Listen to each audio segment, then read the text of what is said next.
Morning her rain-kissed face is fresh as rain, is cool and fresh as a rain-wet leaf. She glimmers at my window pane, and all my grief becomes a feeble rushlight, seen no more when the gold of her gown sweeps in my door to forenoon. Great blurs of woodland waved with wind, grey paths, down which October came, that now November's blasts have thinned and flecked with fiercer flame, are her delight. She loves to lie regarding with a grey blue eye the far-off hills that hold the sky, and I lie and gaze with her beyond the autumn woods and ways into the hope of coming days, the spring that nothing shall deter, that puts my soul in unison with what's to do and what is done. 3 Noon wild grapes that purple through leaves that are golden, brush fires that pillar blue woods, that, enfolded deep in the haze of dreams, in resignation give themselves up, it seems, to divination. Woods, that, ablaze with oak, that the crow flew in, gaze through the brushwood smoke on their own ruin, and on the countenance of death who stalks amid their miles, while to himself he talks and smiles, where, in their midst,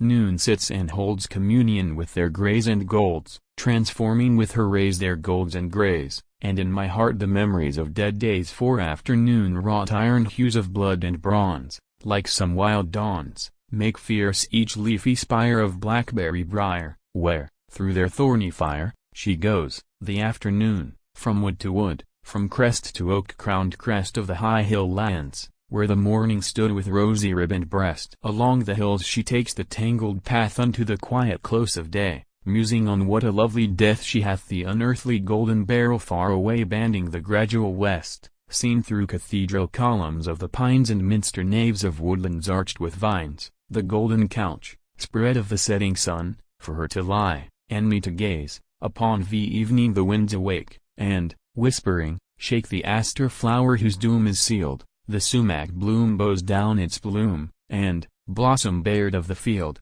the chicory stout to the wind's wild drought lifts up its ragged shield. Low in the west the evening shows a ridge of rose, and, stepping earthward from the hills, where'er she goes the cricket wakes, and all the silence spills with reed-like music shaken from the weeds. She takes my hand and leads softly my soul unto the fairyland, the wonder world of gold and chrysolite. She builds there at the haunted edge of night. Night autumn woods the winds tramp down sowing acorns left and right, where, in rainy raiment, night tiptoes, rustling wild, her gown dripping in the moon's pale light. In the moonlight when that hurries trailing now a robe of cloud now of glimmer, ghostly brown, through the leaves whose wildness scurries, and whose tatters swirl and swarm round her in her stormy starkness, she who takes my heart that leaps, that exults, and onward sweeps, like a red leaf in the darkness and the tumult of the storm.